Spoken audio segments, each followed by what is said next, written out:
agradeço, então, também para ouvir.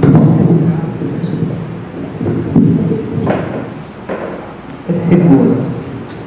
Eu agradeço ao convite do Geraldo e ao acolhimento da Miriam. Eu vou comentar essa performance que eu trouxe o programa, na verdade, para que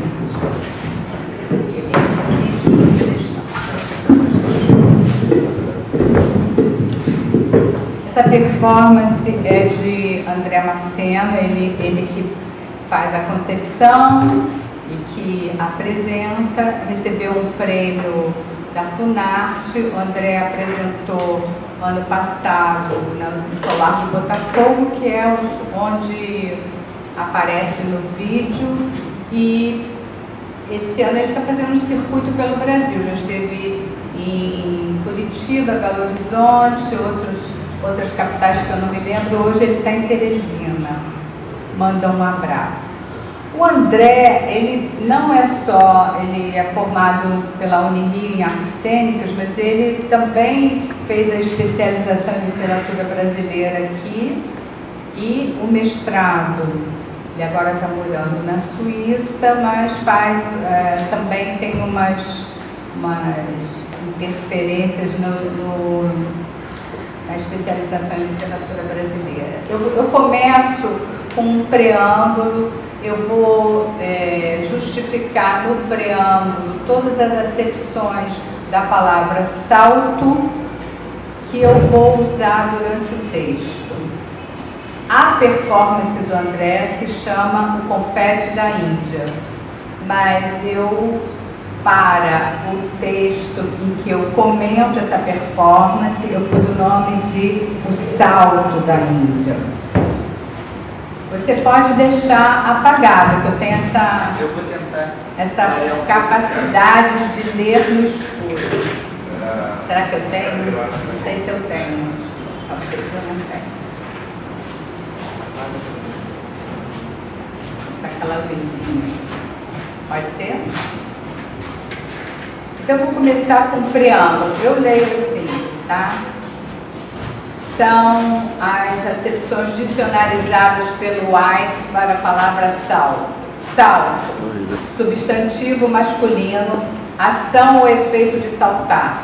Pulo, movimento brusco com expansão muscular, pelo qual o corpo se eleva do solo para ultrapassar certo espaço ou recair no mesmo lugar.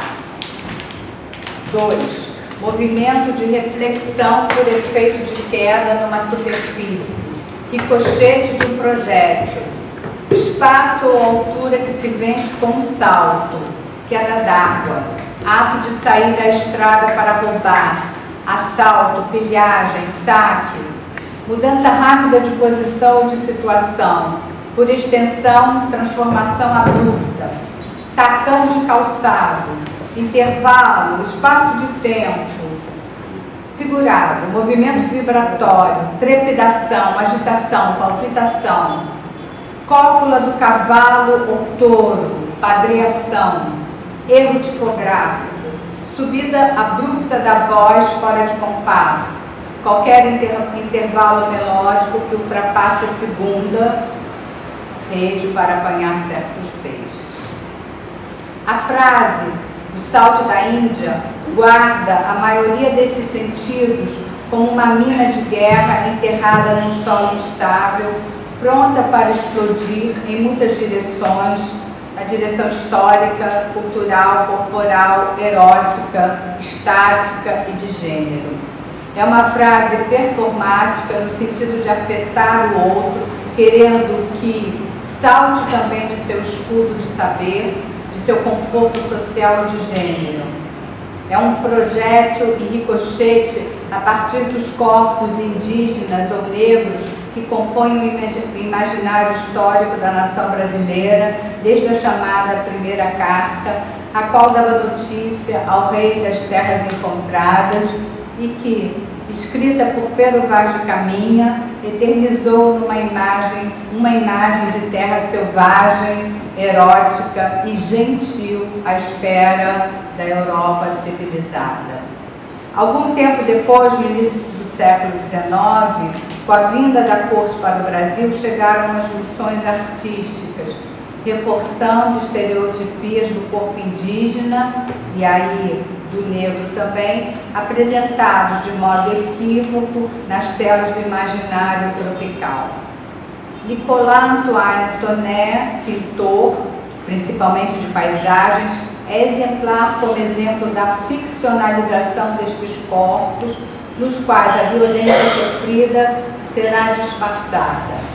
Lilia Schwartz, em seu estudo sobre o período, demonstra a elisão do corpo do negro pela estratégia do deslocamento para a periferia da tela, criando algo como os trópicos improváveis. Então, quando o Tonet fazia uma paisagem, os escravos apareciam sempre na periferia em proporções diminutas.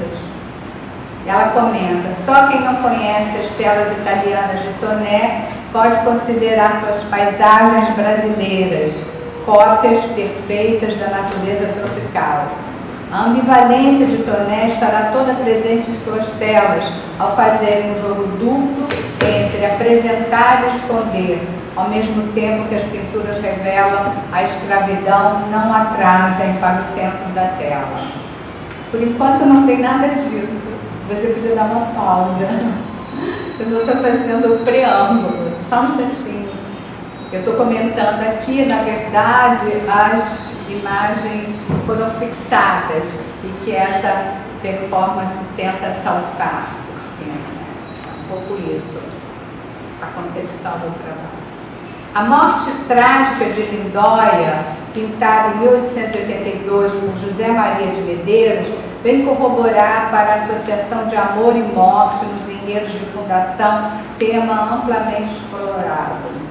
No adiantado do século XIX, também Iracema, urdida pela imaginação literária de José de Alencar, insiste nesse modelo de infelicitação amorosa que contribui para o panorama latino-americano comum, conforme indicou Doris Sommer. Tem um texto da Doris, que é Amor e Pátria na América Latina, uma especulação alegórica sobre sexualidade e patriotismo, que ela desenvolve essa ideia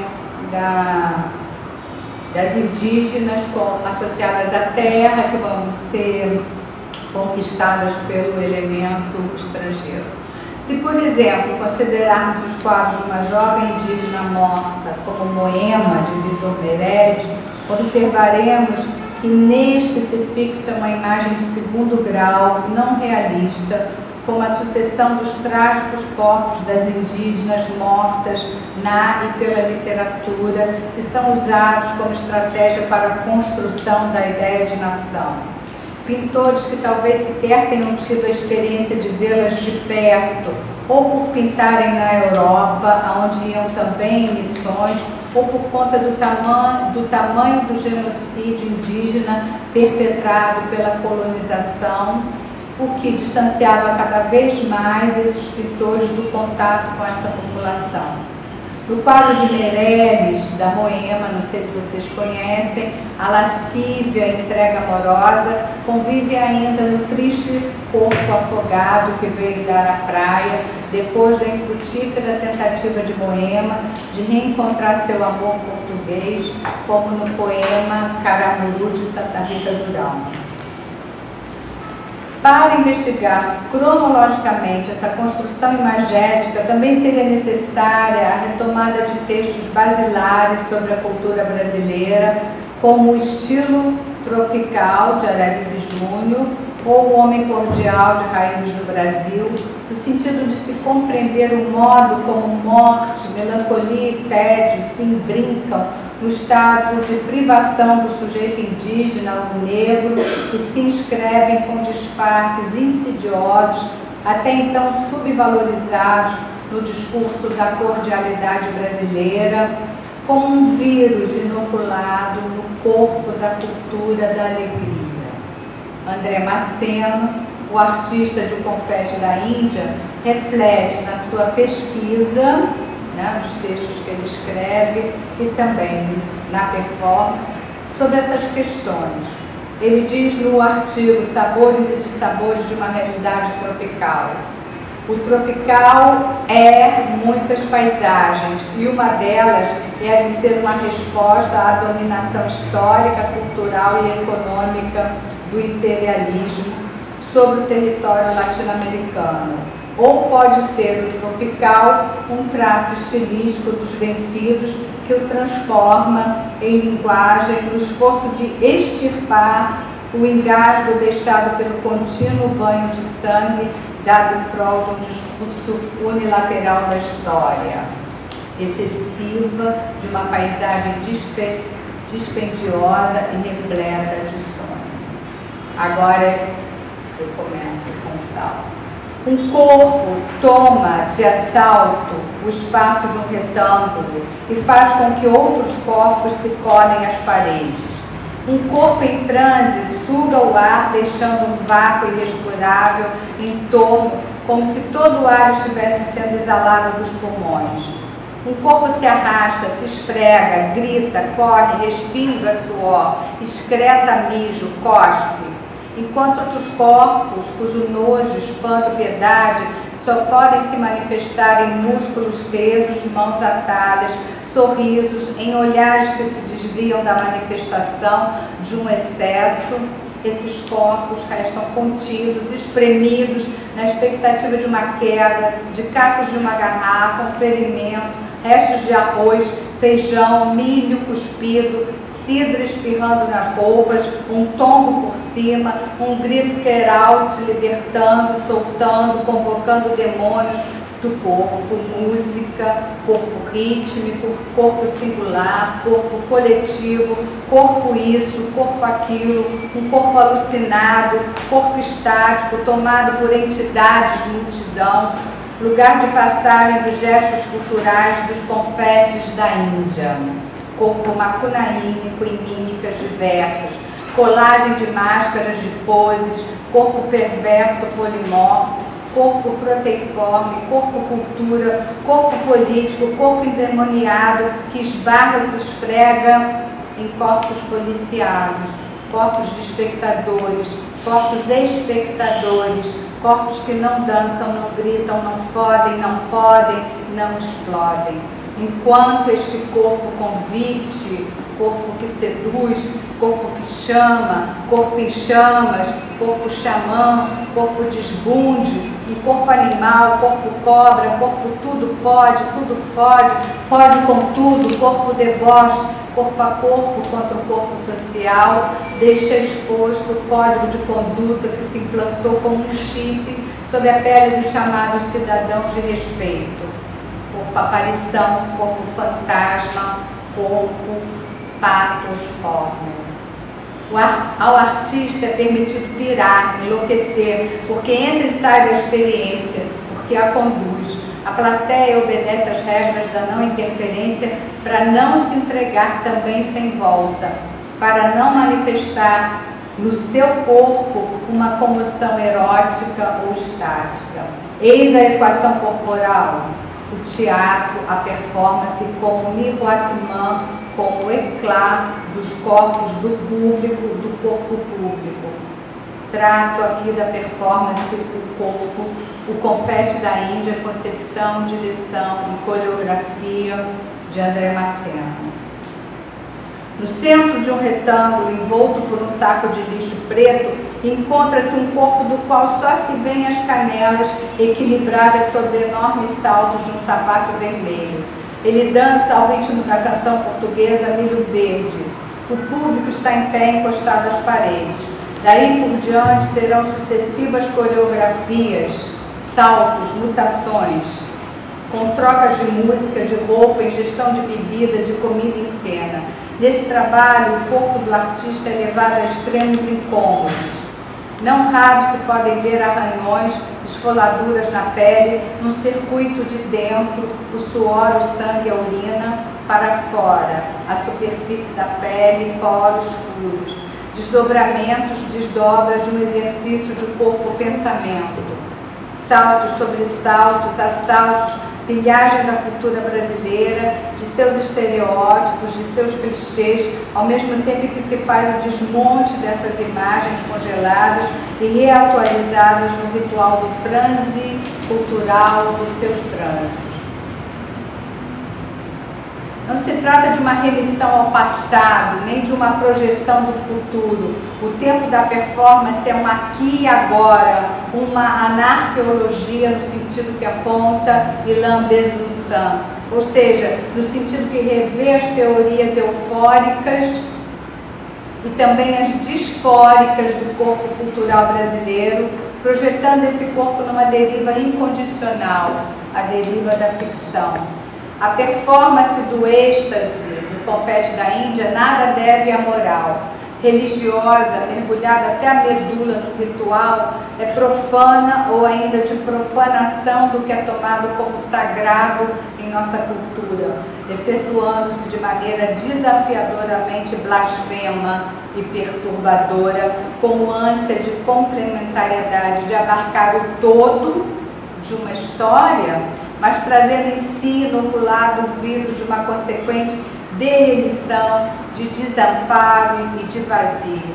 As leituras dos míticos ajudam a compreender o êxtase desse espetáculo como um violento, aí eu estou citando, violento processo de extrospecção de si e introspecção de uma possessão. É isso que é o êxtase, no qual o corpo, em agitada comoção exterior, fora do âmbito do em si mesmo identitário, mergulha numa experiência do sensível em processo de contraposição ao desgaste dos usos do corpo efetuados na mediania midiática da cultura brasileira, histórica e contemporaneamente. Neste caso do confete da Índia, a figura ambígua em cena, homem, mulher, animal, coisa, embora exposta em toda a superfície da pele quando nua, guarda algo como uma sede de profundezas, abismações, quando sob o saco de lixo que a envolta, ou quando sob a máscara carnavalesca de um Clóvis, ou sob uma peruca, traz em si um enigma indecifrável de algo que se perdeu no fluxo dos discursos vitoriosos, ou quando, soltando o grito gutural, assusta e incomoda por reação contrária ao excesso de superfície, ao superficial, desmontando nossos clichês de representação como salto, subida abrupta da voz do compasso. São os estados gloriosos do corpo. Aqui eu cito o Arthur Omar, mas não vou entrar nisso. Já estou acabando. Neste corpo desdobram-se os caminhos que vão da arte de experimentação ou encenação do erótico ao campo da presentificação da morte.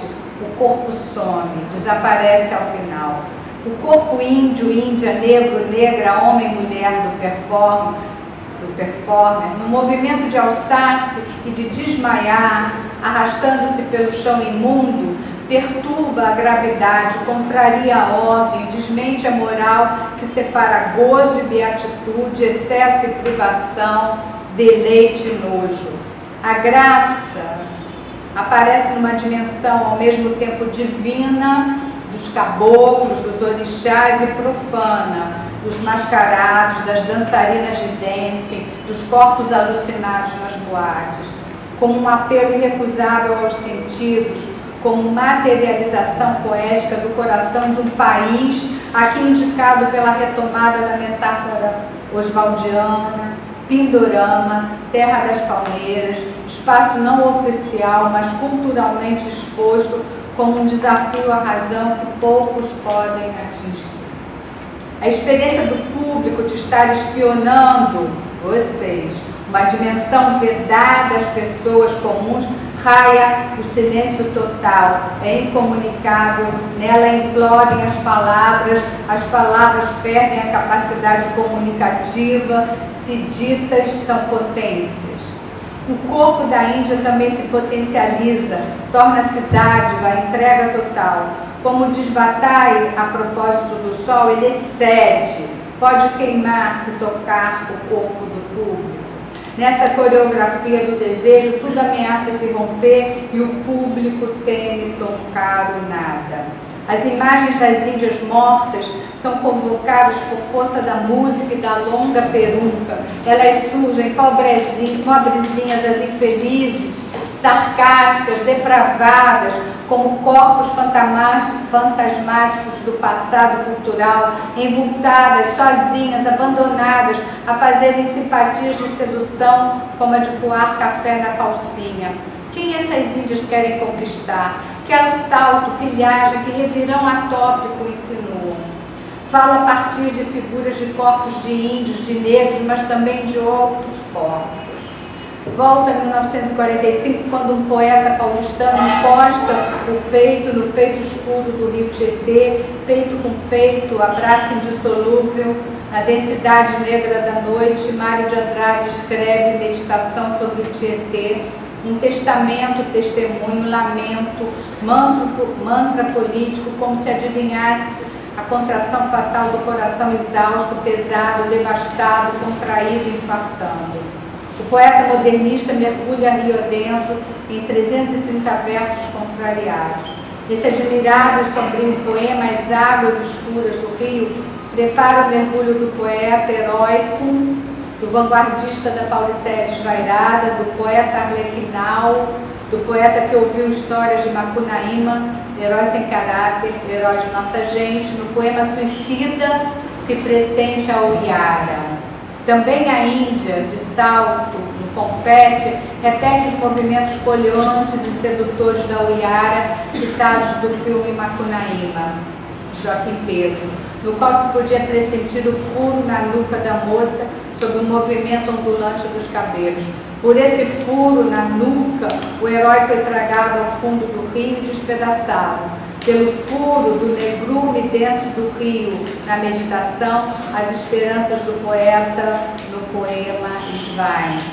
Se as figuras de índio românticas como Iracema foram revisitadas por Mário de Andrade Macunaíma, envenenando o herói modernista com a melodia final do livro do poema Meditação, Maceno, ao coreografar o confete da Índia, revisita os anos 70 no corpo da Índia de Gal Costa, convocada a performance do confete e reatualizada em trilhas musicais dance. A interpretação de Gal da Guarânia Índia, que é uma das coreografias dele, guarda um sabor amargo e espinhento como dos frutos tropicais, metáforas do país, e sua fantasia vermelho-sangue como o pensamento de Maceno no artigo citado anteriormente.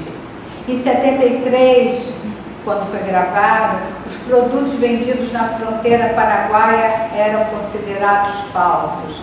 A falsa Índia guardava, portanto, a imagem falsificada do herói romântico junto à de vítima explorada, nas quais o vermelho do batom e da saia lembravam a sedução, mas também o banho de sangue dos anos 70. São sobreposições difratadas de um corpo sem alívio, um corpo também sem uma origem certa. A Índia de Maceno é um corpo esgotado que se enche e se esvazia sem nunca estar pleno. Contrapõe-se a derisão momentânea dos saltos dessa Índia à figuração de uma negra na obra de Mário de Andrade. Em carta a Carlos Drummond, o poeta paulistano reportara de um cortejo carnavalesco a imagem de uma negra cuja alegria imprime forte impressão em seu espírito. Dançava com religião, não olhava para lado nenhum, vivia a dança e era sublime. Aquela negra me ensinou que milhões é exagero, muitos livros não me ensinaram, ela me ensinou a felicidade. O corpo da negra na dança se desembaraça dos códigos culturais esgotados e faz emergir uma aparição, nos termos de Didi Huberman, ou aquilo que Gumbrand explica como produção de presença. Essa figura do corpo em transe da negra afetou Mário, provavelmente o leitor daquela carta, provocando com desejo e inveja dessa vivência tão magnificamente plena, ao mesmo tempo individual. Ela não olhava para lado nenhum, e coletiva, ela dançava com religião. O corpo da negra contamina com potência de perder-se um pouco na multidão dos corpos. O corpo da negra ensimesmado não se afoga nem se sobressalta, ele gira. Eu vou cortar um pouquinho, já estou ficando cansada. O confete da Índia expõe juntos num só todos esses corpos, como nu descendo a escada de Duchamp, entre gritos de dor e de gozo, numa conjunção de tempos, ela atinge em cheio como explosão o coração da cultura brasileira. Assim como uma flor exótica, macho nos pistilos e fêmea em suas fendas, como orquídea cultivada e selvagem, no confete um corpo em espiral dança, grunhe, num reino onde se abolem as diferenças entre o alto e o baixo, o macho e a fêmea, o humano e o animal, a selva bruta e o urbano demoníaco, subindo e descendo do salto. A Índia é transformação abrupta, tacão de calçado, intervalo, espaço de tempo, movimento vibratório, trepidação, agitação, padreação de cavalo e égua, cópula, erro tipográfico, subida abrupta de voz e compasso, qualquer intervalo, vinda de não sei onde, a Índia bamboleia, coleia, inferniza, some e não se sabe para onde. A Índia de André Maceno se desequilibra no sapato, entre dança e o salto, pulo ou queda, modo instável, tal como a própria instabilidade da criação de nossos mitos de origem. Ela se projeta na busca do passado ficcionalizado e salta para o país do futuro do Niemeyer, onde a Índia aparição adverte contra o negaceio de nossas responsabilidades para com o presente. Como aparição, documenta e somatiza todos os corpos sobre os quais tropeçamos para erguer a nação. Sendo uma imagem em contato, nos termos de Huberman, ela quer tocar para não ver mais, ou ver não mais e não mais tocar, ou ao contrário, ver para tocar.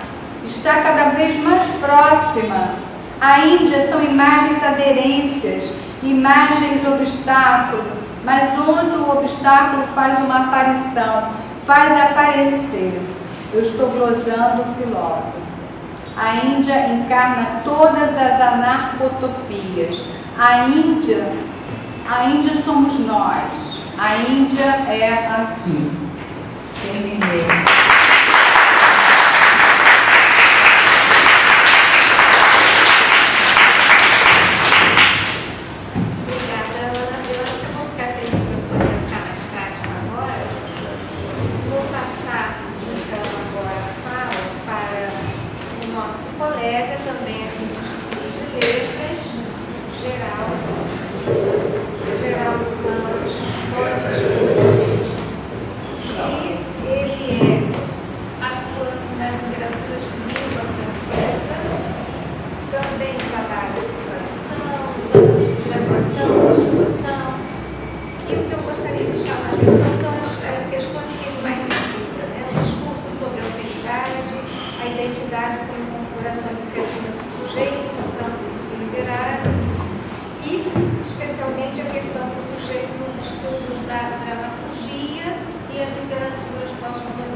O meu trabalho se intitula Multifacetando, entre aspas, né? Porque o verbo não existe, só existe o adjetivo multifacetado. A África e a Negritude é uma homenagem à vida e obra do poeta e dramaturgo, ensaísta e homem de política martiniquense Aimé Césaire, que faria hoje 100 anos. Quer dizer, faria este ano, teria feito este ano 100 anos. E começa por uma citação de um trecho de um discurso que ele fez no primeiro Congresso Internacional dos escritores e artistas negros em 1956, na Universidade de Paris, Sorbonne, em que ele diz: creio que a civilização que deu ao mundo da arte a escultura negra, que a civilização que deu ao mundo político e social instituições comunitárias originais, como, por exemplo, a democracia das aldeias, ou a fraternidade de idade, ou a propriedade familiar, esta negação do capitalismo, e tantas instituições marcadas pelo espírito de solidariedade, que esta civilização, a mesma que em outro plano deu ao mundo moral uma filosofia original fundada no respeito da vida e da integração no cosmos, eu me recuso a acreditar que essa civilização, por mais insuficiente que se a julgue, veja na destruição e negação uma condição de renascimento dos povos negros. Citação. Quando foi empregado pelo poeta martinicano Aimé Césaire, em 1939, no Cahiers d'un retour au pays natal, diário de um retorno ao país natal, o neologismo negritude introduzia-se no panorama literário e da obra ecoava como reação ao racismo e à mentalidade colonial, talvez principalmente de uma relação intrínseca entre racismo e mentalidade colonial. Reação já esboçada por ele e outros escritores negros no início daquela mesma década, com um debate em língua francesa acerca do assimilacionismo e a exploração decorrente da inferioridade imposta aos colonizados. Estudantes negros em Paris, originários do Caribe, América do Sul e África, travavam uma discussão política e por isso mesmo cultural no sentido de resistir a essa relação colonial, resgatar valores e a diferença de culturas atávicas dos povos de origem africana e afrontar a herança do aparato ideológico acerca das raças que servira para escusar a missão civilizatória europeia nas colônias e instalar um poder de base hierárquica militarmente armado. Negritude se contrapunha como uma arma de palavras e abriu um debate até hoje em vigor. Desde esse fronte aí lançado por Césaire, Damas e Senghor, com a revista O Estudante Negro, antecedendo as guerras de emancipação dos povos africanos, teceram-se relações importantes cujos frutos a revista Presença Africana, em francês Presença Africaine, entre outros, publicada desde fins dos anos 1940, documentou do pertencimento à raça negra até a cunhagem de uma noção de unidade da raça, contrária ao retrato cunhado pela exploração colonial. O termo apelava aos valores da civilização para a conscientização desses povos. A tomada da palavra por artistas negros na conformação do estilo artístico-literário desencadeou-se de diversas formas e até mesmo na confluência do espírito utópico das vanguardas.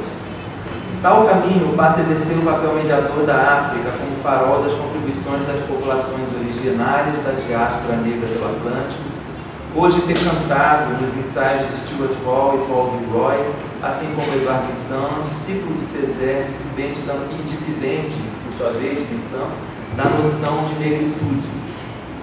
A origem africana tomará uma acentuada conotação nas artes como um campo privilegiado para se discutir questões sociais e políticas ainda intocadas. Tanto é que os seus autores se reuniram em diferentes eventos, muitas vezes no continente africano, legitimando e valorizando a origem. Em um colóquio de 1966, que abriu o primeiro Festival Mundial das Artes Negras em Dakar, no Senegal, Césaire se identificava, Césaire um caribenho, um americano, um centro-americano, se identificava neste bloco uno, para o qual evocava a mesma identidade entre os escritores e artistas presentes, ao dizer, aspas, nós, homens da África, nós, homens deste colóquio, nós, homens de cultura, fecha aspas, em um discurso que se contrapunha à visão evolucionista e despolitizada do ministro da Cultura francês, André Malraux, em cujo pronunciamento declarara acreditar nas transformações da arte africana no sentido do rompimento com o passado, segundo ele, perdido para sempre, em direção ao novo. Césaire defendia que a África, não necessariamente desligada de suas tradições, veria no futuro a arte do homem africano, em outras palavras, não a do homem malrosiano, do André Malraux, né? Césaire sublinhava uma contradição naquele antifascista, e aqui eu estou remetendo ao que ele diz do legado africano, que se apagou, né? Naquela epígrafe que eu citei. Césaire sublinhava uma contradição naquele antifascista que se engajara contra a colonização na Indochina, o André Malraux. Apontava para aquilo que faria pensar em Eduardo Glissant, poucas décadas depois, como a tentação do uno, tentação de impedir o diverso, o mosaico das culturas, de destruir o rizoma das identidades, tentação do humanismo transcendente da colonização europeia e cristã, colonização ou civilização. A fala do Antiliano a respeito da África-mãe, eu estou citando Césaire aí também com esses termos, criticava o tema do evento, que tinha por título Função e Significação da Arte Negro-Africana na Vida do Povo e da Autoria do Povo, que seria melhor debatido, segundo ele, como Função e Significação da Arte no Mundo Moderno. Ora, sua postura sublinhava a importância do legado do povo africano, do papel do artista africano na sua particularidade, ora os entendia como parte fundamental do mundo moderno e da relação da arte com a realidade. Então ele diz no discurso sobre a arte africana: de fato, na arte africana, o que conta não é a arte, é primeiramente o artista, então o homem. Na África, a arte nunca foi um savoir-faire, um know-how técnico, pois nunca foi cópia do real, cópia do objeto ou cópia do que se convém chamar o real. Isto é verdade para a melhor da arte europeia moderna, mas sempre foi a verdade da arte africana.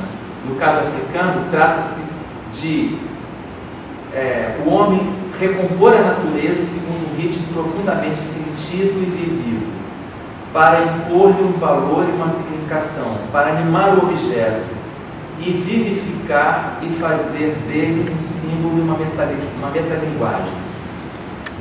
Afora isso, ao marcar uma posição contra a postura negligente de Malraux quanto ao legado de um passado não europeu, Césaire procurava corrigir outro dado. Se o sentido da reflexão sobre o passado, sobre algum passado se perdera na ideia de a Europa não mais poder construir as catedrais da Idade Média, como na Idade Média, que era a ideia do Malraux, e que ele, por analogia, pela transcendência europeia, que passa por cima da diferença alheia, ele entendia que era o mesmo futuro da arte na África. Césaire entendia então que isso não invalidava o passado, muito menos que para ele os africanos poderiam repensar como parte ainda integrante de um presente, remetendo sempre à epígrafe deste trabalho. Mas o papel da África na arte moderna, mais do que o seu sentido para a África exclusivamente, teria a ver também com a necessidade de se explicar o lado negativo de um mundo finito, coisificado, como ele diz, pelo Ocidente e sua civilização industrial, que transformara cada canto do mundo em seu simulacro com o apagamento de uma totalidade dialética. Na contramão utópica das ideologias e seu pragmatismo, acentuava o papel da arte e da poesia de restabelecerem a dialética do homem e do mundo, refazendo sua plenitude. Curiosamente, daí ao sentido da arte africana e também antiliana, Césaire passaria por um termo que naquele momento, então desde 1939, né, e ali em 1956, depois em 66, naquele instante confessava detestar, e ele diz: devo-lhes dizer de cara que nenhuma palavra me irrita mais que a palavra negritude. A divisão que ela carregava em algumas interpretações, quando se apagava da memória, aspas, a situação do mundo negro, do negro e do mundo negro, em que essa noção nasceu quase espontaneamente, ao responder a uma necessidade, fecha aspas, fazia esquecer que o termo abrira caminhos para os jovens que naquele momento se dispersavam. E arremata: se a negritude foi reconhecida na África, é precisamente na intensidade da abominação da noite. Seus poetas foram, apesar de seus limites, portadores de clareza. E aqui a gente tem um intertexto evidente de Otávio Paz e tantos pensadores da utopia nas artes, da modernidade. Dito isso, a negritude deveria ser vista, para além do enraizamento particular, como o desabrochar do universal, evitando a pecha e a brecha de racismo, possível consequência das limitações de qualquer essencialismo. Antes de mais nada, o conceito combatia a reificação do racismo colonial. E ao atribuir ao negro qualidades, defeitos, em sua humanidade, a literatura e a poesia da negritude visaram incomodar a certeza do homem branco na imagem que criara do negro. Restabelecer o diálogo entre negros e brancos ao tirar o negro da alienação de si mesmo, tripudiando as barreiras que impedem a comunicação, foi para Césaire o papel maior da literatura e da poesia da negritude. Neste evidente esforço de conciliação dos intelectuais e artistas negros com as tradições das instituições ocidentais, de quebra aquele discurso dele também representava, Césaire não deixava de corrigir o cochilo do ministro Malraux, desavisado em relação à reivindicação de um legado antropológico e cultural dos africanos.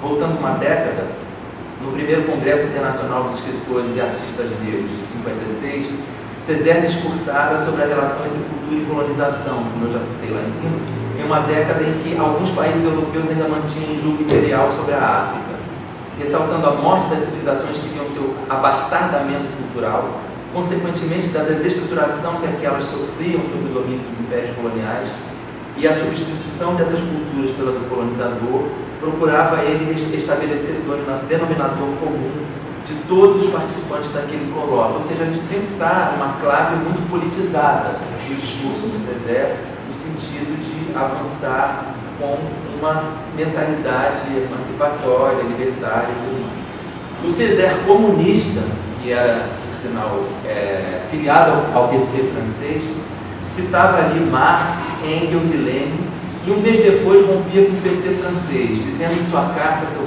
então presidente Maurice Thorez que se devia substituir paternalismo por uma palavra inventada de fraternalismo, tanto para afrontar aquilo que se desmascarava na política de Stalin como o capitalismo de Estado, com a exploração da classe operária, quanto para diferenciar seus ideais daqueles dos ideais de um PC francês, que, no entanto, que ele reivindicava ali, impotente diante de Stalin, também o era diante da questão colonial, que tratava de um conjunto de questões mais importantes, o que se comprovava pelo apoio dos comunistas ao governo colonial na Argélia, em um momento em que o secretário-geral da seção francesa da Internacional Operária, Guy Mollet, se contradizia ao fechar os olhos para uma política repressiva naquela colônia. No mesmo evento, Frantz Fanon situava o racismo na cultura, ressaltando a necessidade de relativização entre culturas e convívio. E Léopold Sédar Senghor, do Senegal, procurava traduzir as tradições africanas na conformação de uma arte e cultura seculares. Alguns escritores colocavam em questão o papel do cristianismo na África, em contraste com a ideia de Louis Achille, segundo o qual a influência dos Negro Spirituals sobre a Europa, depois da arte africana sobre as vanguardas, assemelhava-se à importância do jazz e revelava talvez aquilo que Glissant interpretaria 2 ou 3 décadas após como a criolização. À medida que os cantos de dor dos escravos, na voz de homens livres daquele momento, nos Negro Spirituals, que não haviam conhecido, homens estes livres que não haviam, portanto, conhecido a escravidão, expressavam o sofrimento universal do homem através da esperança cristã. O haitiano Jean Christmas marcava as sobrevivências africanas e o dinamismo da cultura negra do outro lado do Atlântico. Se no colóquio sobre a arte e na vida do povo, de 66, Césaire revia questões e ponderava a validade do termo negritude até aquele momento, em 2007, aos seus 94 anos, em depoimento a um documentário, ainda hesitava em relação ao mesmo, mas ponderava: não sou antifrancês, gosto da língua e da cultura francesas, mas sei que somos de origem africana e não aceito o esmagamento da África. Somos negros, sim o somos, mas irmãos. Sou aberto a todas as culturas, a cultura francesa em particular, pois é a que conhecemos melhor. Emocionante essa coisa. Sua origem sempre o guiou, como lhe ensinaram o ditado africano: se não sabes aonde vais, lembra-te sempre de onde vieste. Esta lembrança fez encontrar-se no surrealismo, que passou a interessá-lo pela busca ao mais profundo de si mesmo, liberando o imaginário recalcado que se propõe o movimento. Com sua busca, Césaire chegaria ao negro fundamental. Diria ele mais tarde: sabíamos que definir assim a negritude faria com que a palavra pesasse sobre a realidade. É a história que faz a consciência, mas dialeticamente a consciência também pesa sobre a história. À medida que a negritude pesa sobre a consciência e ajuda o homem negro a forjar uma condição nova, ela tem uma influência certeira sobre a história de todos os dias, sobre a história moderna do mundo. Declararia ainda em uma cerimônia em sua homenagem em Miami, em 1981. Confesso não gostar todos os dias da palavra negritude, mesmo se fui eu, com a cumplicidade de alguns outros, que contribuí a forjá-la e lançá-la. Mas essa palavra não deve nos separar. Na verdade, a negritude faz referência a grupos humanos que suportaram as maiores violências da história. Grupos que sofreram e frequentemente ainda sofrem por serem marginalizados, insultados e oprimidos. Prefaciando a poesia de Senghor, um dos seus, então, interlocutores que lançaram a revista Estudante Negro, Sartre argumentava em um filosofês que o termo era negação da negação do homem negro e existia como uma etapa necessária para retomar o destino para os povos negros, depois da qual deveria então ser superada. Talvez acreditando que o limite calculado para esta superação era proporcionalmente igual ao da hegemonia branca ocidental. Revisto por Brisson, que foi um discípulo, foi um aluno de Césaire, em seus ensaios desde os anos 1980, o conceito da negritude foi alvejado pela crítica que se passou a fazer aos essencialismos identitários. Wole Soyinka, escritor nigeriano, atuante opositor aos regimes totalitários que seguiram a independência da Nigéria e outros países, ironizava dizendo que o tigre não proclamava sua tigritude, ele saltava em cima da sua presa. O intelectual camaronense Celestin Mongá, em Nihilismo e Negritude, considera que, aliás, é um livro recentemente traduzido no Brasil, considera que a distinção entre os valores advindos daqueles movimentos históricos e a realidade que conheceram cidadãos como ele próprio, nascido após a colonização. Ele declara em seu livro só ter conhecido a opressão das mãos dos próprios africanos, que perdura até hoje no autoritarismo e tirania dos sucessivos governantes. Na atualidade, no que diz respeito fundamentalmente à África, e isso ele disse há coisa de 2 ou 3 anos aqui no Brasil, não reconhece a negritude na ideia de relação com o outro, o ocidental, e sublinha que há diferentes formas de pensamento ou negritudes hoje que dariam conta da diversidade africana. Então, passado esse, eu estou passando a limpo então aqui umas contestações do termo, que passou por uma ideia de fechamento, essencialismo e tudo mais, gueto, até mesmo, para até repensar com a questão de Stuart Hall, de que as identidades não são necessariamente a nossa origem, mas assim aquilo que nos constitui. Isso, na verdade, em Césaire não coincide a origem e a sua autoconstituição, né, no termo de negritude, nesse espelho que ele fez dele a vida inteira como um africano. Para o martinicano Brisson, entre os povos e culturas do Caribe e das Américas, que não tinham apenas a matriz africana como origem única, o enfoque à questão da raça se deslocava para outra discussão, condizente com o momento em que a diáspora tomava uma importância cultural na Europa. De um primeiro movimento de reflexão sobre a dialética branco-negro, etapa de conscientização do negro, voltou-se para uma interpretação da questão africana nas Américas, no amálgama da colonização, condizente com o posicionamento de Fernando Ortiz, como já vimos aqui, entre outras ideias contemporâneas a Césaire. Isso levou Brisson ao distanciamento da África como única base do imaginário caribenho. O passado africano era aquilo que Brisson chama de retorno ao mesmo, que consagra a essência, a comunidade, e do fato que Brisson vê tanto a perspectiva da cultura africana para o negro caribenho, quanto a da cultura europeia, como duas culturas atávicas, né, e, portanto, dominadoras, pelo menos de um imaginário, né, tomadas as proporções das diferenças históricas e políticas sobre a questão da dominação da cultura europeia, da imposição da hegemonia da cultura europeia. E assim ele propunha um desvio que tangenciava a negritude como essência, consagrando a mediação que representaria a cultura crioula. Por diferir de algo concluído e fechado, por ser constituído a todo tempo sem ser definitivamente atingido, o conceito de identidade decorrente desliga-se da ideia de raiz única e se liga à de rizoma, que é um conceito que ele toma de empréstimo a Gilles Deleuze e Félix Guattari. Raiz multiplicada que se abre em busca do outro, tendo no múltiplo e no diverso a base de reelaboração identitária sem retorno a uma origem.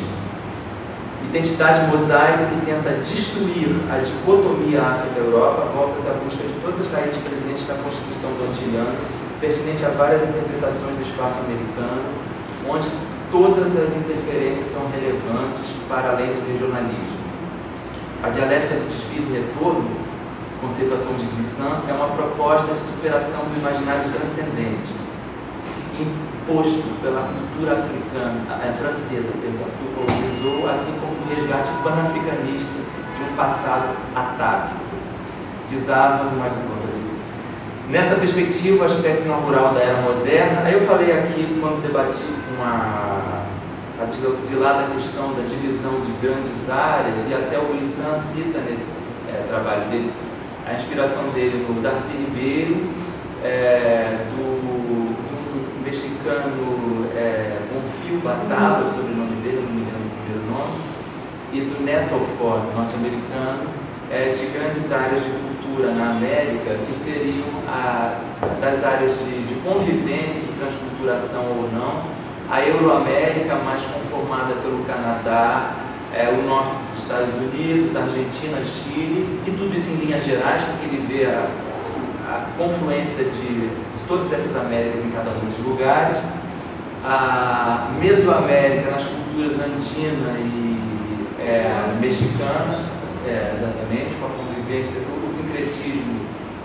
cristão e asteca, enfim, essa coisa toda, e a Neo-América na fusão de todos esses elementos, mas sobretudo numa cultura de um devir do imprevisível, e que é a fusão onde existe basicamente a contribuição da cultura negro-africana. E aí teria Cuba, as Antilhas Francesas, o Nordeste brasileiro, etc. Lembrando sempre que ele diz que há uma mobilidade nas Américas e que cada uma dessas representações desses imaginários convive em maior ou menor proporção em cada um desses lugares, não são propriamente banidos, né?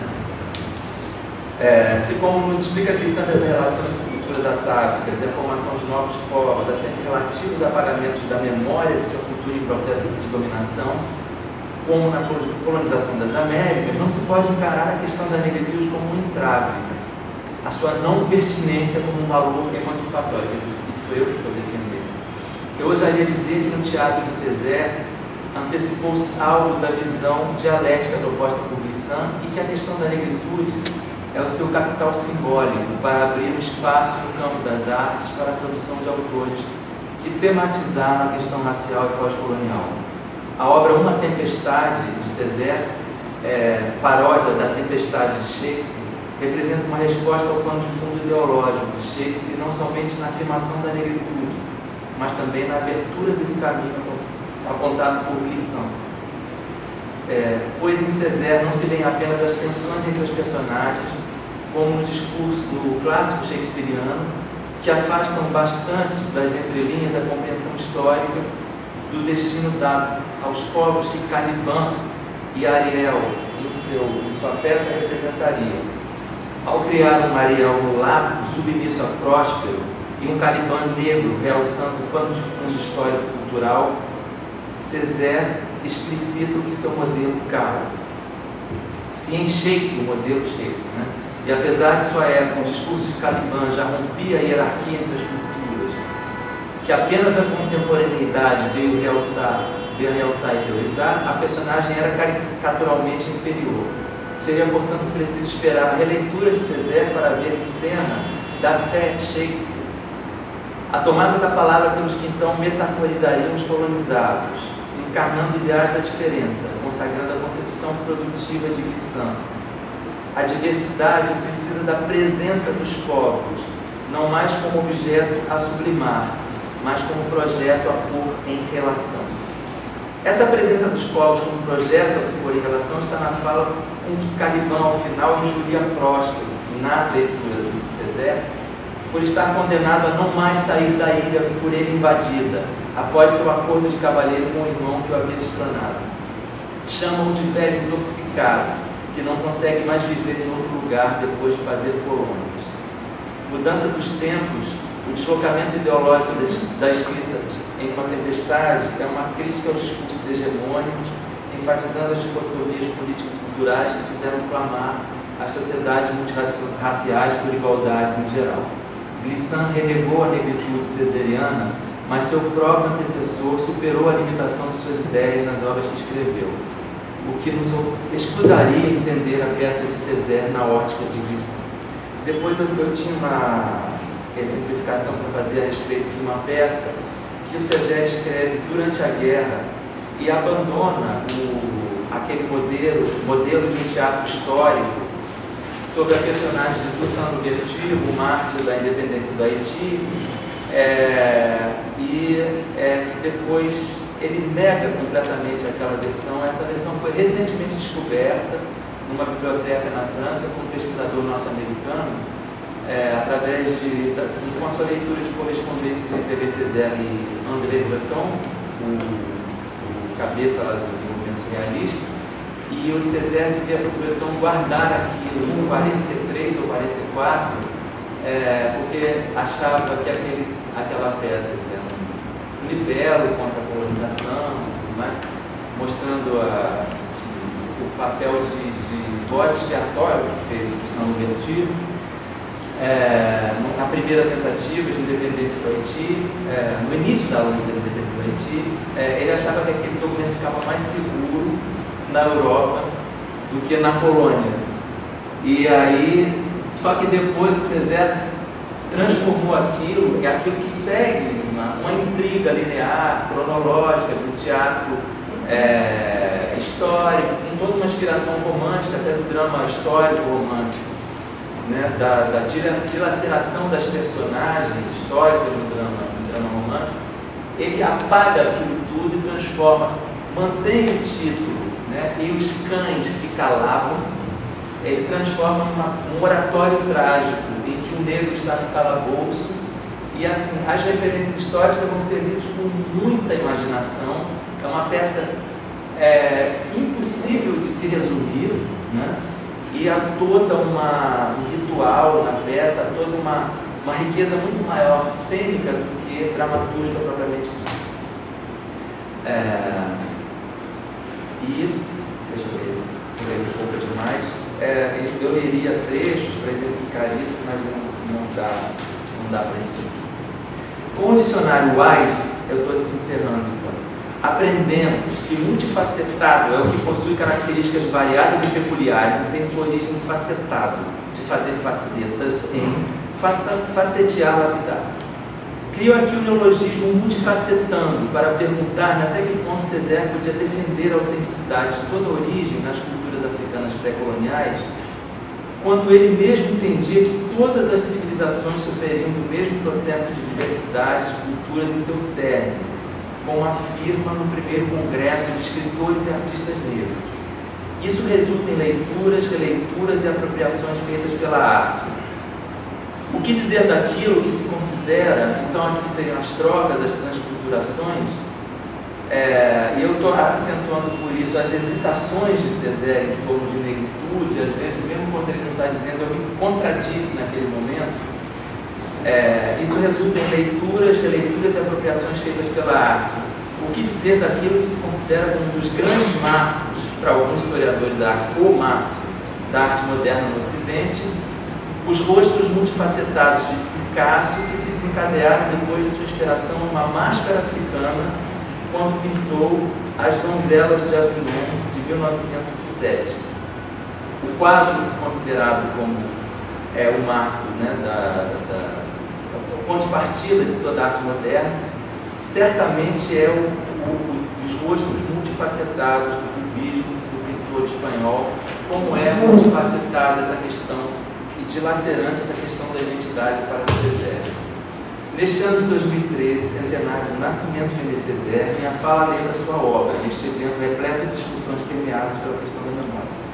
Com suas hesitações acerca de alguns conceitos durante a vida, Césaire se precavia com a desconfiança de alguém se formar em filosofia, mas afirmava incondicionalmente sua militância contra o colonialismo que foi o grande inimigo da África para ele e dos africanos. E declarava na comemoração de seus 94 anos: sempre fui e sempre me senti essencialmente africano, de temperamento e de história. A África não a conheço muito, mas ela está em mim. Podemos entender que Césaire concilia a identidade adquirida pela convicção em uma origem, recuperada por vestígios, como diria Glissant, em relação à incompletude compósita da memória caribenha, cultura sempre em processo de formação. O governo francês quis simbolizar, com a inumação de Césaire no Panthéon, que é um monumento em Paris, no centro de Paris, como reparação ao erro histórico da colonização. Esta inumação, no entanto, se restringiu a uma placa de homenagem ao Chantre de la Négritude, que desejara ser enterrado na Martinica natal. A placa do Panthéon, junto a tantos outros ali inumados, são os 75 artistas, intelectuais, cientistas franceses, concede o status de grande homem da pátria francesa. Conciliações políticas à parte, diante das sequelas do racismo vivenciado por negros franceses em seu próprio solo e sociedade, Césaire venceu batalhas com sua arma de palavras. Homenageio aqui seu legado.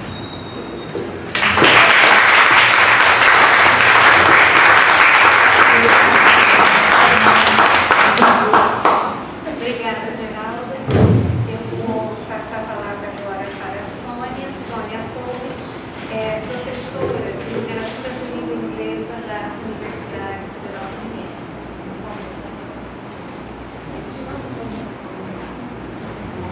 Com certeza. Você quer continuar falando? Não, daqui a pouco vai convidar minhas lágrimas aqui. Bom, a essa altura, boa noite. Coube a mim ser a última ao cair da noite. Eu quero agradecer muito, principalmente ao Geraldo, que foi quem me estendeu o convite, que está tão emocionado pelo convite que ele me estendeu. Ele está até chorando agora, chegou minha vez, ele vai chorar. Brincadeiras à parte, está sendo muito bom participar aqui desse evento, rever minha colega Ana Cristina Chiara também. Eu acho que pode não parecer, mas tem muito diálogo entre nossos trabalhos. Até à primeira vista, talvez não, mas eu acho que sim, nesses espaços americanos, eu acho que tem sempre diálogo. A minha viagem vai ser para o espaço anglófono, de volta para o futuro. Eu também tentei fazer uns cortes, até em benefício da plateia. E meu último agradecimento, aliás, vai a vocês que ficaram aqui até agora. Realmente, obrigada.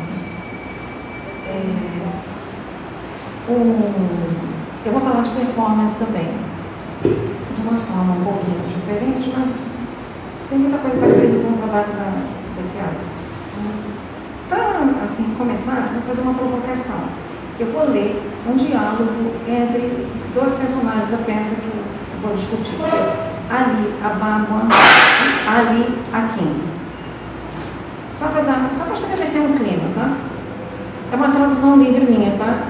Aliás, diga-se de passagem, eu estou trabalhando com um roteiro que o autor e diretor me mandou por e-mail, porque eu vou explicar, o trabalho deles é em processo, então não tem um texto definitivo. Então isso aqui é a produção de Toronto, eu estou trabalhando com a produção de Toronto de 2012. Então ali a Bárbara e ali aqui. Como estávamos dizendo, tem gente do Oriente Médio que gosta de culpar o Ocidente pelos seus problemas. Resmungam sobre o colonialismo, orientalismo, a economia do petróleo. Há ainda outros que reclamam de como são tratados quando chegam ao Ocidente, de não poderem estabelecer uma mesquita em Manhattan. E por aí afora. Nós sabemos que não é assim. Aprendemos, através da sua blogosfera, que o povo do Oriente Médio é cruel e primitivo. E é por isso que coisas ruins acontecem sempre com a gente. Felizmente, existem ferramentas criativas disponíveis que nos possibilitam aprender com vocês. Esse é o exemplo iluminado e multicultural. E com isso eu dou um salto aqui de ferramentas. Por falar em ferramentas criativas disponíveis, eu vou me referir aqui a uma forma de arte cênica em que a linguagem dos textos é espontânea, essencialmente oral, e os sujeitos em cena não interpretam um script escrito por um dramaturgo para ser interpretado por atores. Mesmo quando há um texto servindo de roteiro, ele é constantemente modificado, um trabalho em processo. Normalmente eles apresentam durante uma temporada e depois até sai em livro o script. Uma das versões acaba saindo em livro, mas isso depois de correr todo o Canadá, Estados Unidos, Europa, isso leva anos. Então eu ainda não tenho a versão definitiva. Tá?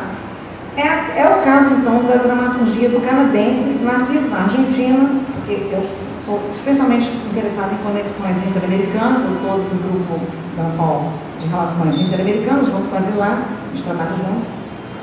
Ele se chama Guillermo Verdecker, e seus parceiros Marcos Youssef, de origem egípcia, e o iraniano Kamia Chai, concebido como um workshop contínuo. Tá? Então, como eu falei, isso é um workshop, então, em geral, depois até publica.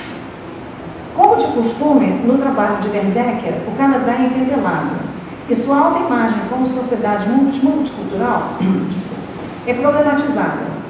Sim, seu monodrama, Fronteiras Americanas, American Borders, o dramaturgo criticou os estereótipos do primeiro mundo em relação a latinos. Seus últimos trabalhos remetem para o orientalismo, sobretudo como o Ocidente inventa o árabe. Eu vou deixar só, eu acho assim, é melhor isso no final, porque só vai fazer sentido depois que eu falar. Então é melhor deixar só os dois ali, só para ficar bonitinho.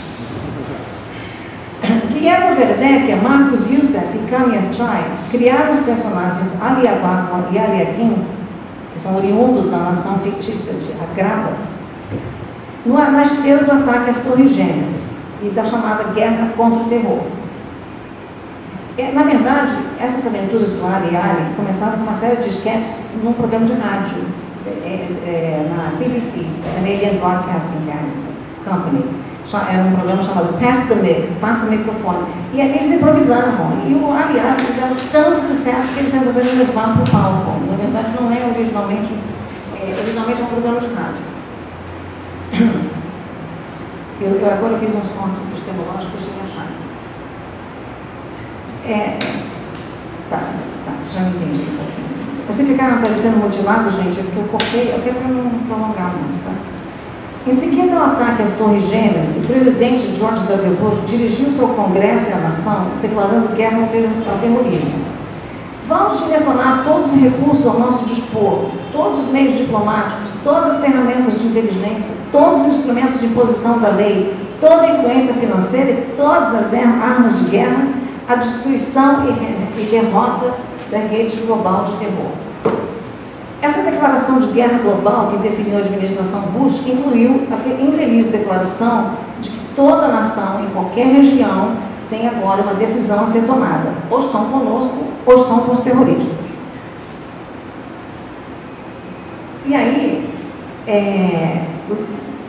na verdade, o que aconteceu é que os canadenses se ressentem do fato de que as políticas de imigração, no caso do país deles, do Canadá, né, são acusados de pôr os Estados Unidos em perigo. Quer dizer, a peça meio que toca em várias questões em relação à política de imigração.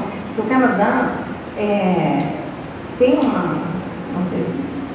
tem um orgulho assim, de ser conhecido como uma nação pacífica, que recebe de braços abertos o mundo inteiro. E, na verdade, eles tiveram uma mudança muito grande. E se curvaram meio que essa exigência dos Estados Unidos, ou estão conosco, ou estão com o terror.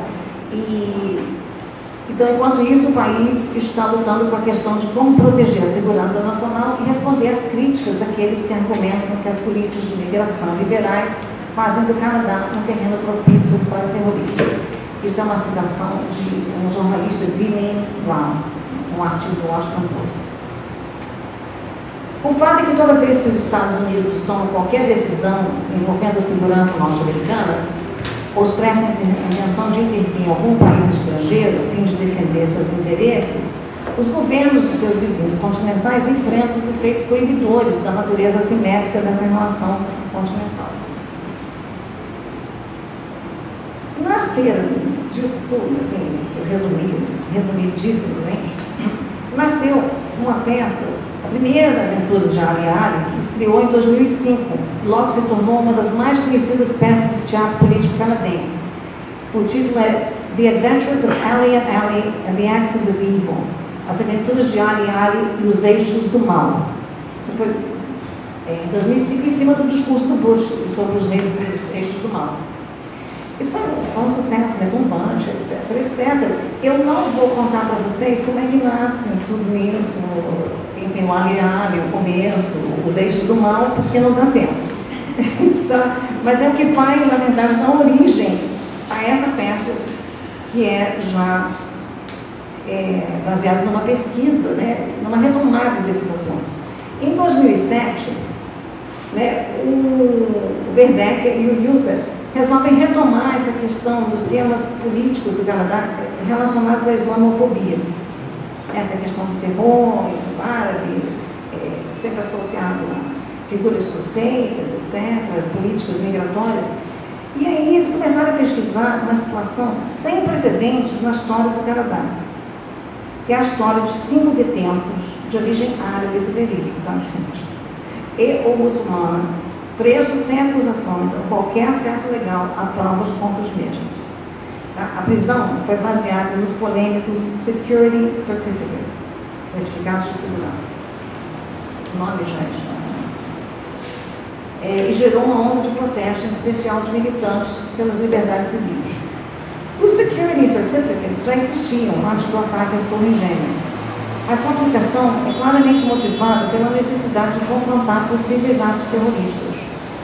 O Immigration and Refugee Protection Act, IRPA, que ganhou força em junho de 2002, originou de uma série de emendas que começou em 92 e sua versão final supostamente reflete a possível necessidade de lidar com refugiados e imigrantes no Canadá na era do terrorismo. É o que vai dar origem aos Deportation Hearings, são audiências secretíssimas, com supostos suspeitos.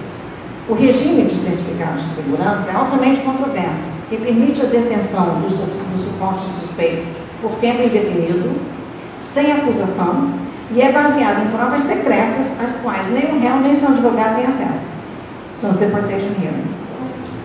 Em 2007, a Corte Suprema do Canadá julgou o processo Chacoy versus Canadá, decidindo pela inconstitucionalidade dos certificados. A decisão foi considerada uma vitória dos direitos humanos no Canadá, mas não significou que os 5 homens do Secret Trial 5, como ficou conhecido esse julgamento secreto, estariam livres. Ao invés disso, eles foram soltos da unidade especialmente construída para eles na penitenciária de Millhaven, conhecido como Guantánamo do Norte, e passaram a viver em prisão domiciliar sob condições rigorosíssimas, com câmeras instaladas em suas casas, o uso de tornozeleiras rastreadoras 24 horas por dia e agentes seguindo membros da família sempre que precisavam deixar seus lares. As condições foram tão onerosas para as famílias que, em março de 2009, um dos homens, Mohamed Zeki Mahmoud, pediu ao juiz que o enviasse de volta à prisão, alegando extremo estresse e trauma para a família. Levaria ainda 2 anos até que a Corte Suprema decidisse a favor da soltura de Adil Sharkoy e Hassan Al-Rei, enquanto as demais famílias continuavam prisioneiras em seus lares. Ou seja, até outubro de 2012, quando o Verdecker me mandou o roteiro dessa peça, apenas 2 certificados haviam sido revogados. Essas ocorrências kafkianas, conjugadas à eleição de Barack Obama para presidente dos Estados Unidos, e a onda, né, de euforia inicial que se despertou, é a mola propulsora da peça The Deportation Hearings, que traz de volta Ali Ali, claro, em meio à apresentação do seu novo show. O show antigo se chamava, na primeira peça, o show se chamava World Dreaming Together. Agora ele se chama Yo Mama Osbama, or How We Learned to Stop Worrying and Love the Half-Black President. Né? Como paramos de nos preocupar e passamos a amar o presidente meio negro. Um tributo otimista a Osbama. Isso é inspirado na mensagem dele, diz mensagem de esperança, né? Esperança e mudança, no início, vocês devem lembrar. No meio dessa, quando eles vão começar a apresentar o show, eles são interrompidos por uma tal de Sukhvinder Dhaliwal, que surge da plateia apresentando-se como policial da Polícia Montada Canadense e mudando o rumo da peça. Só para recapitular, 5 anos se passaram desde a última aventura de Ali Ali e desde que demoníaco Bush foi substituído por um ganhador do Prêmio Nobel, cujo nome do meio é Hussein ainda por cima. Ali Ali continuou vivendo em Vancouver, nos fundos de uma lojinha de falafel, no East Side. E eu reproduzo aqui os dois. Viemos para os Estados Unidos do Canadá faz 6 anos para apresentar nossa peça de teatro World Dreaming Together. Ali aqui. Foi uma época negra. Projeção de imagens de George W. Bush com chifres desenhados na testa e chamas saltitando em torno dele. Mas agora tudo é diferente. Tudo vai ser diferente. Onde outrora o demônio em pessoa levou o Ocidente a 2 guerras e ao choque de civilização global, agora o negro bem falante, ganhador do Prêmio Nobel, leva o Ocidente a 2 guerras e ao choque de civilizações. Mas ele é um democrata. O menos importante que isso possa parecer, nós dizemos sim, sim. Aqueles que duvidam do poder transformador do reino do presidente socialista, respondemos: cala a boca, porra. O mulato sexy, projeção de Obama sem camisa, Ali Ali pululando animadamente. Vai ser o máximo que vamos chegar. Claro, ainda tem gente chiando por causa de Guantánamo e outros campos de concentração, mas o presidente Obama está pouco à vontade com essas coisas. Você ouviu o discurso dele no Cairo? Ele falou umas coisas bem bacanas sobre árabes e muçulmanos. Isso conta muito. Então, como tributo ao presidente de seu grande país, temos o orgulho de apresentar nossa nova peça de teatro. Novinha foi. O primeiro ato é composto de 3 cenas. Segundo seus idealizadores, cada uma delas é um tributo à mudança que o novo presidente negro trará para todos ao redor do mundo, inspirados na tradição do grande mestre do teatro e relação social, September Boali. Aqui o tributo jocoso ao Augusto Boal, acho que passa bem claramente. Todos se passam na noite que Obama é eleito presidente, sendo que a cena 1, 4 de novembro de 2008, a noite em que tudo mudou, é repetida. Ela é repetida especialmente para a Sukhvinder, porque como ela interrompe, eles resolvem repetir a cena para ela ver.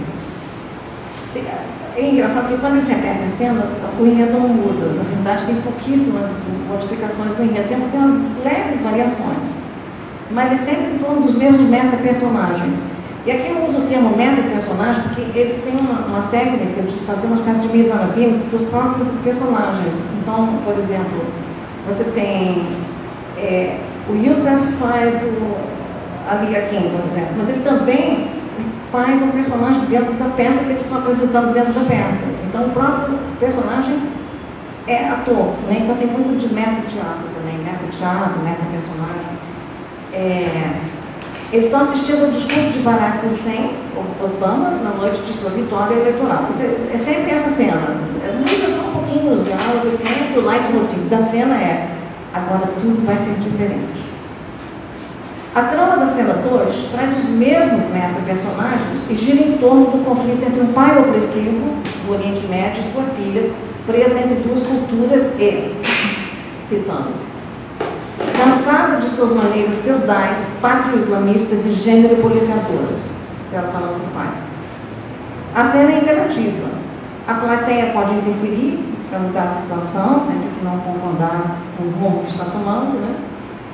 E quando Sukhvinder Dhaliwal faz sua aparição, Ali Baba, que a confunde com alguém da plateia, sugere que ela siga seu primeiro impulso e que na improvisação lembre-se de incorporar a tendência na era pós-colonial do uso do véu, para refletir uma retomada pós-feminista de valores tradicionais frente à hegemonia política e cultural do Ocidente, mantendo em mente durante sua improvisação que o véu se tornou para certos elementos do Ocidente sinédrico e inviolável da alteridade monstruosa do outro muçulmano. É nesse momento que Suk se identifica como membro da polícia montada, né, trabalhando em prol da imigração canadense. A gente pode ver algumas imagens agora, só para dar uma ideia de como é que funciona.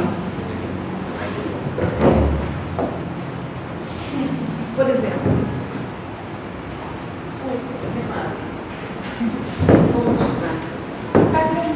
Aqui você tem tá vendo? O Cam e a Shai, aqui o Yosef, o Marcos Yosef, e aqui o Hao Ji-yu, que faz papel de Hong Kong. Mas aqui no Hong Kong, o personagem de Hong Kong está fazendo a filha, fazendo a mãe. Essa aqui está de mãe. E aqui a filha, reclamando do pai e tal. Então, eles trabalham muito também com fantoches. Tem uma cena que é toda de teatrinho de fantoche. Quer ver essa coisa? Aqui, tá vendo? Aqui em Hong Kong já está fazendo a mãe e ele está fazendo o Shai está fazendo o pai, o Mohammed. Eles vão mudando. E aqui a polícia montada canadense, no final, a gente pode comentar, era eticamente ruim. Tem outra, né? Aqui o teatrinho de fantoche, aqui o bujo de cabelo afro. Aqui é uma cena que o Obama, eu vou comentar daqui a pouco, o Obama está no salão, o Obama recebendo vários estadistas que também tem uma consciência negra por trás que fica falando com ele. E eles estão atrás, tá vendo? Nessa hora eles estão só manipulando os fantoches. Enfim, a peça funciona assim, aqui é o... Isso aqui é, na verdade, uma crítica ao primeiro-ministro canadense, né? Não. Entre os personagens, né? Aqui também é um acordo de coisa. A gente pode, se quiser, deixar enrolando, mas eu posso. Depois a gente pode voltar, se vocês tiverem alguma dúvida. Eu preciso da luz. Eu não tenho essa habilidade daqui a minha mãe depois de noite. Acho. Bom. Então, a cena 3 não acontece propriamente. Eles têm essa característica também no teatro, que você pensa que vai acontecer, eles desviam. Então, com a interrupção da policial, durante essa apresentação da cena 2, que eles têm que repetir para mostrar para ela, o projeto inicial, enfim, da peça desanda. E o que não impede que o fio condutor do julgamento, em si, o deportation hearing, não enverede por uma série de sketches, tem cheio de interrupções, de digressões o tempo todo. Bom, o fato é que com o movimento fulminante do taser, subvida da Liwa transforma o espaço do teatro num tribunal e conforma um ajudante chinês, em Hong Kong, que vocês viram ali, para servir como advogado de defesa do duplo. Os agravianos pelejam para defender-se diante de provas duvidosas, estereótipos raciais e culturais, assinalando quão prejudicial é a prática de colher e compartilhar informação, né, sempre que é deficiente, que é o que acontece nos deportation hearings na vida real.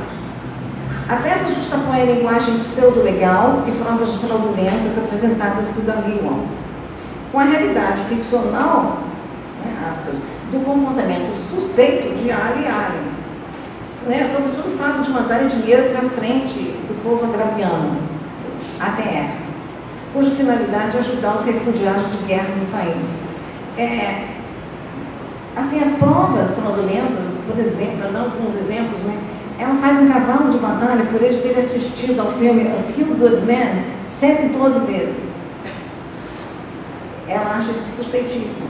Outra coisa, assim, elas interrogam sobre os itens no cardápio do Salim's Friendly Arabian Falafel Shop.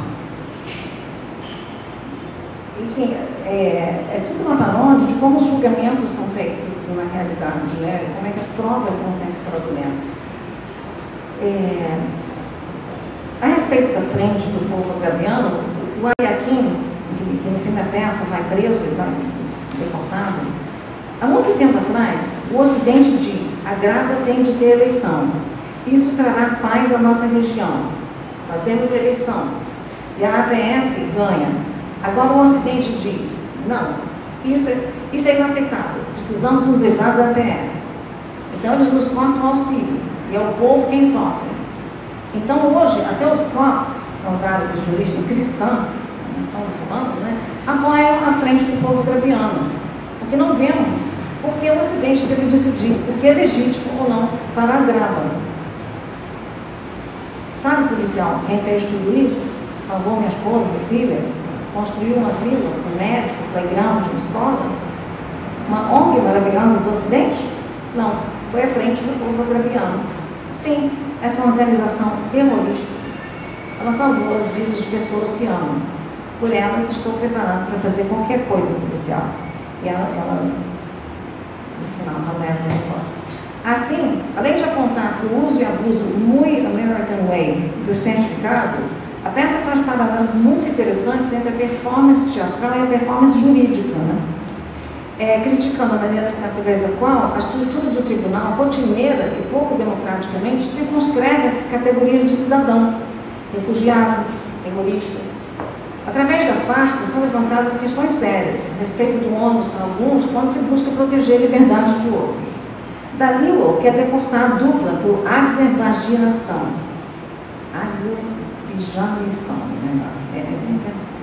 E Hong Kong os aconselha a aceitar a deportação, tematizando a arbitrariedade do Secret Trial 5.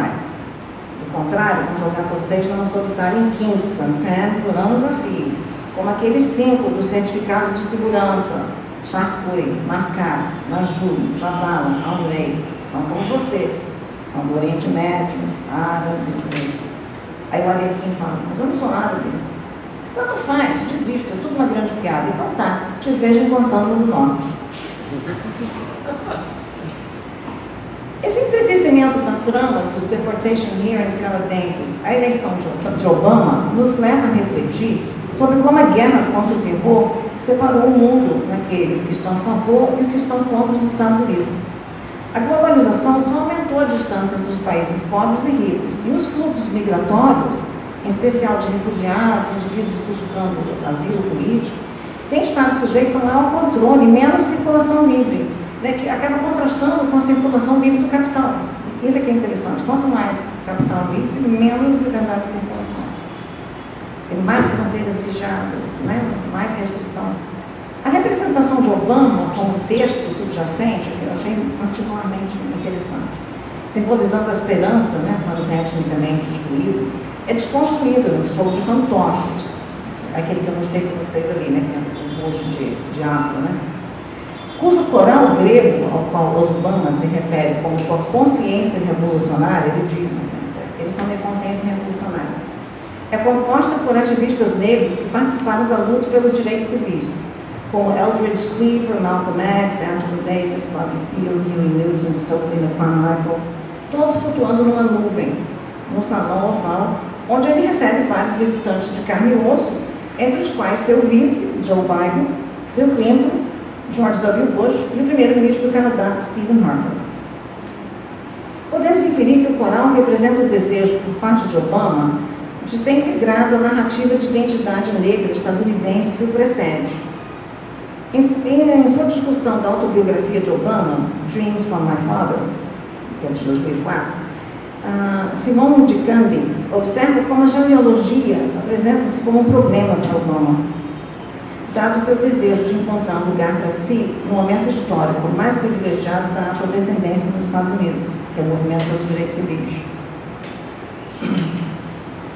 Por outro lado, visto pela perspectiva tradicional, o coral como inconsciente coletivo, né, como a gente costuma conceber o coral grego, representaria uma parcela de afrodescendentes estadunidenses que excluem da categoria de negritude comunidades afrodescendentes que não possuem essa história como luta dos direitos civis, que é o que, né, eu acho que a gente tem uma coisa assim para a gente pensar bem interessante. Você falou ainda agora, eu fiquei pensando sobre isso, até anotei. Como é que é complicado esse conceito de negritude, né? Porque, dependendo da comunidade afrodescendente, ela quer situar aquela negritude num momento histórico, num movimento, numa diáspora, né? Ou seja, né, a identidade cultural outra de Obama, nascido no Havaí, de mãe branca do Kansas, de pai negro do Quênia, não representaria os interesses e anseios dessa comunidade. Os integrantes do coral fazem cobranças, tipo, por que tu não prende? Eu estou tentando traduzir o Ebonics que eles usam, que é cheio de motherfucker, não sei o quê, mas eu não vou ler em inglês, então eu fiz a minha tradução. Por que tu não prende Bush e Cheney? Aqueles dois malucos fazem o Idi Amin parecer a Madre Teresa. E por que tu está aproveitando o golpe? Por que tu está aprovando o golpe em Honduras? Tu por acaso é um dinossauro da Guerra Fria?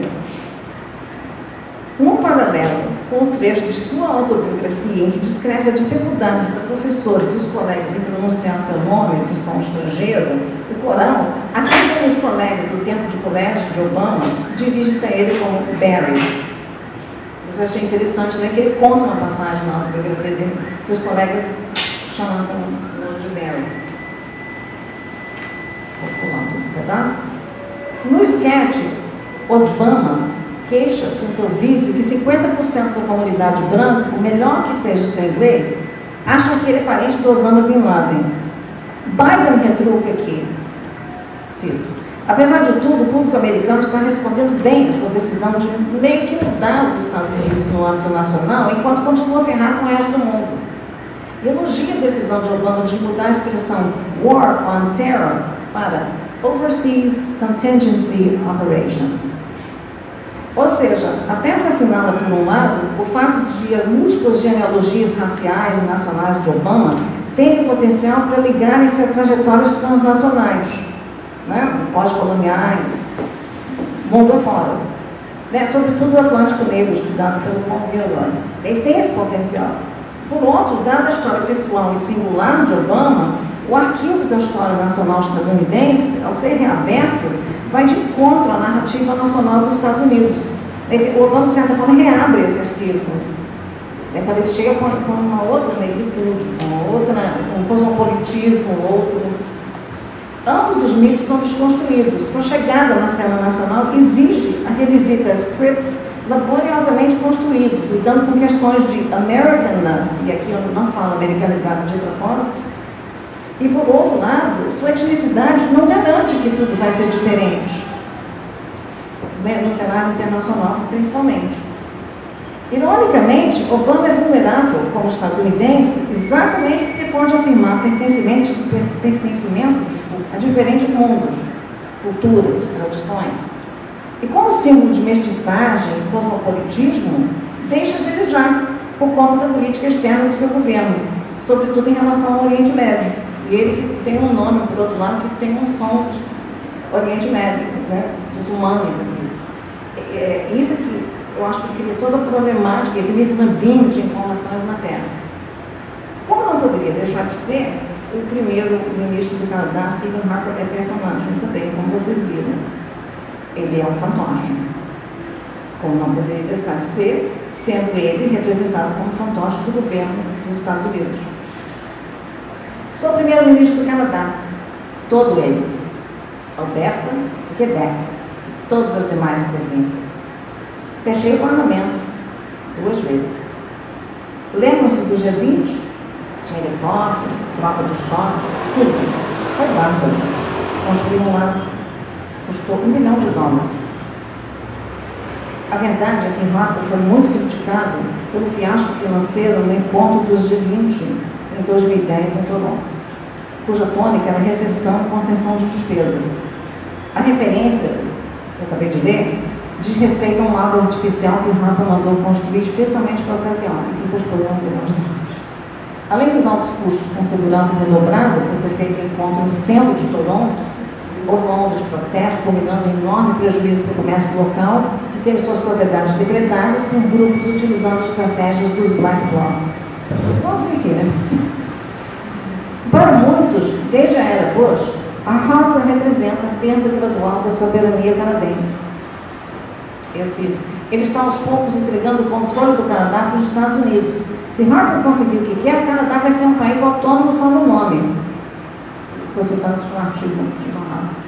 Para Richard Collins, a palavra dependência tornou-se uma metáfora para caracterizar a relação do Canadá com os Estados Unidos. A expressão de prioridades nacionais parece irrelevante frente à ideologia dominante e o que é considerado nacional torna-se marginal e fragmentário. Segundo Jameson, né, agora falando pensando um pouco sobre essa forma, né, que eles usam de performance, a função primordial do artista político na modernidade tardia é pedagógica.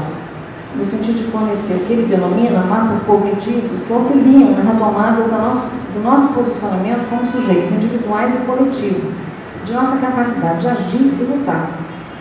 No que diz respeito mais diretamente ao teatro, Foster argumenta que uma prática estética, política, de resistência pode funcionar para expor tendências contra-hegemônicas dentro do próprio discurso dominante. E até para propor uma visão utópica, ou melhor dizendo, desejável, juntamente com a desconstrução do controle cultural. Marvin Carlson, por sua vez, observa que projetos atuais em torno de performance compartilham muito das preocupações intelectuais, culturais e sociais das ciências humanas e sociais, tais como a busca por uma subjetividade, identidades contemporâneas, os desafios de gênero, raça, etnia e a relação da arte com estruturas de poder. Nesse sentido, The Deportation Hearings faz uma ponte interessante entre teatro e estudos culturais. Haja vista, inclusive, que no roteiro, como nos outros trabalhos deles, com os quais eu já trabalhei, tem muita nota de rodapé, tem muita referência a coisas que eles leram todo o Chomsky, por exemplo. Eu acho que isso acaba configurando uma rede interdisciplinar que busca uma forma teatral capaz de articular novos espaços críticos, tendo como plano de fundo a invenção do cotidiano dos novos corpos que circulam no mundo globalizado. As artes cênicas contemporâneas encampam um vasto elenco de eventos, a gente viu aqui também no trabalho maquiado, multissensoriais, incluem uma variedade de formas, aspectos, texto, música, ruídos de várias origens, gravações, gestual, ritual, tecnologia, vídeo, enfim, meio digital, nos instigando a desenvolver instrumentos críticos também que sejam capazes de dar conta desses formatos, analisar, contextualizar esses produtos artísticos, em que a ênfase, a gente já viu aqui, que recai sobre o corpo do ator, que é central a apresentação, e as particularidades do corpo,